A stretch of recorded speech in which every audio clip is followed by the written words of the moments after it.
Assalamualaikum warahmatullahi wabarakatuh. Perkenalkan, nama saya Cindy dengan NIM 2201050020. Di sini saya akan membahas mengenai metabolisme. Pada pembahasan kali ini kita akan membahas tentang metabolisme dari sisi reaksi kimia di dalamnya. Metabolisme terdiri dari dua proses, yaitu ada anabolisme yang artinya penyusun dan katabolisme yang artinya pemecahan. Anabolisme itu terjadi pada organisme yang dapat melakukan fotosintesis, dan katabolisme itu dapat terjadi pada semua makhluk hidup atau di seluruh makhluk hidup. Lalu yang akan kita bahas kali ini yaitu tentang katabolisme yang contohnya berarti respirasi seluler gitu ya. Jadi respirasi seluler ini dibagi menjadi dua, yaitu ada aerob yang artinya membutuhkan oksigen dan anaerob yang tidak membutuhkan oksigen. Untuk tahapan dari respirasi anaerob itu dibutuhkan dari tahapannya cuma dua, yaitu glikolisis dan fermentasinya. Sedangkan yang aerob itu tahapannya ada glikolisis, dekarbosilasi oksidatif, dan siklus Krebs dan transfer elektron. Tetapi yang akan kita bahas kali ini cuma tiga tahapan, yaitu glikolisis, siklus Krebs, dan dekarbosilasi oksidatif. Di sini ada respirasi aerob gitu ya. Kelihatan ya. Dimana respirasi aerob ini terjadi di dalam sel gitu ya, terjadi di dalam sel. Lebih tepatnya terjadi di sitoplasma dan mitokondria. Bisa dilihat. Ini sel dan ini mitokondria. Di sini ada reaksinya, ya. Di sini ada reaksinya. Di sini ada C6H12O6 yang bereaksi kepada oksigen dan akan membentuk H2O, CO2 dan energi. Gini ya. Jadi energi ini kita gunakan sebagai aktivitas. Sedangkan H2O dan CO2 itu kita buang. Ini nih dua. Ini dua kita buang ke sistem ekreksi. Contohnya seperti kencing atau buang nafas gitu ya. Nah, pada peristiwa glikolisis ya, pada peristiwa glikolisis ini itu dihasilkan sejumlah ATP dan juga sebuah NADH ya, NADH. Tahapan yang pertama akan kita bahas yaitu glikolisis. Jadi di sini glikolisis ini artinya peristiwa pemecahan glukosa. Di sini ada glukosa dengan atom karbon sejumlah 6. 1 2 3 4 5 6 ya, dipecah menjadi asam pirufat yang hanya memiliki 3 atom karbon. Nah, ini adalah tahapan glikolisis.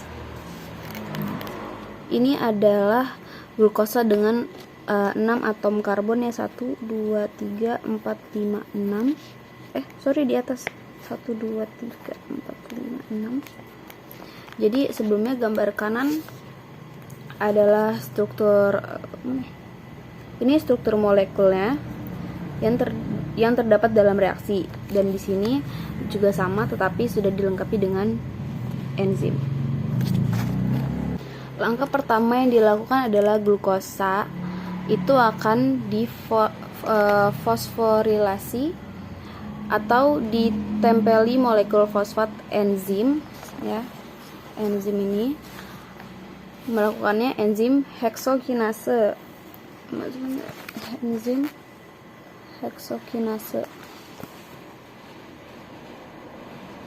Jadi ada satu molekul fosfat yang menempel pada glukosa pada atom karbon nomor 6. Ini terakhir ini. Ya. Jadi terbentuk glukosa 6-fosfat. Nah, dan glukosa 6-fosfat akan diubah menjadi isomer. jadi isomer.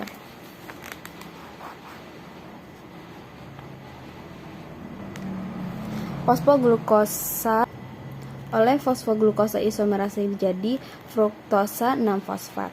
Pada molekul fruktosa ditempeli 2 molekul fosfat pada atom C nomor 1 dan C nomor 6. Enzim yang melakukan proses ini adalah fosfofruktokinase.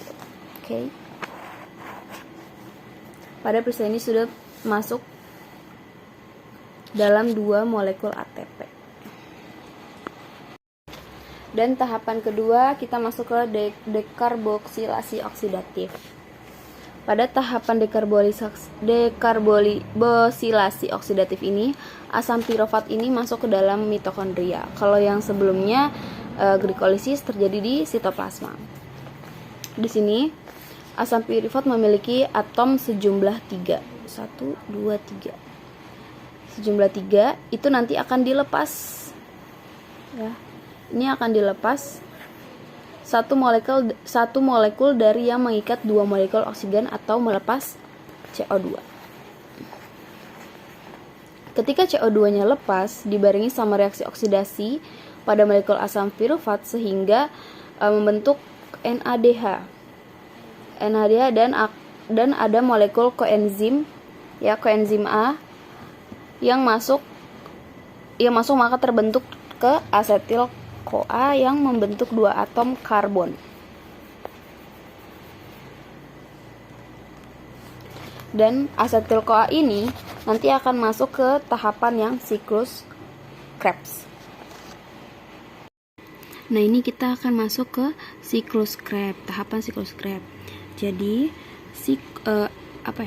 siklus Krebs ini dimulai ketika asetil koenzim A akan berikatan dengan molekul oksaloasetat yang akan membentuk sitrat, lalu sitrat akan bereaksi dengan air. Air ini akan keluar masuk sehingga terbentuk isositrat ini. Isositrat akan teroksidasi sehingga terbentuk molekul NADH ya. Ini NADH. Ketika NADH terbentuk, maka ada satu molekul karbon dioksida yang keluar, yaitu CO2. Bisa lihat teman-teman, mungkin maaf tidak jelas. Nah, isositrat setelah melewati proses pengeluaran CO2 itu akan membentuk alfa ketoglutarat. Akan melakukan proses yang sama sebenarnya sehingga membentuk susinil CoA. Itu akan melepaskan satu molekul fosfat yang diambil oleh molekul GDP dan GTP. GTP nanti akan memberikan fosfat ke ADP. Ya, yang akan menghasilkan ADP ini akan menghasilkan ATP. Nah, susinil CoA ini yang mengeluarkan fosfat akan berubah menjadi suksinat. Suksinat juga akan mengeluarkan H2 atau H+ dan ditangkap dengan molekul FADH. FADH membentuk fumarat, baru membentuk fumarat. Fumarat akan berinteraksi kembali dengan air dan akan membentuk malat. Ya, ini malat. Malat ini akan mengeluarkan lagi H+-nya sehingga terbentuk NADH. Malat yang akan mengeluarkan H+-nya akan berubah kembali menjadi oksaloasetat ini. Oke.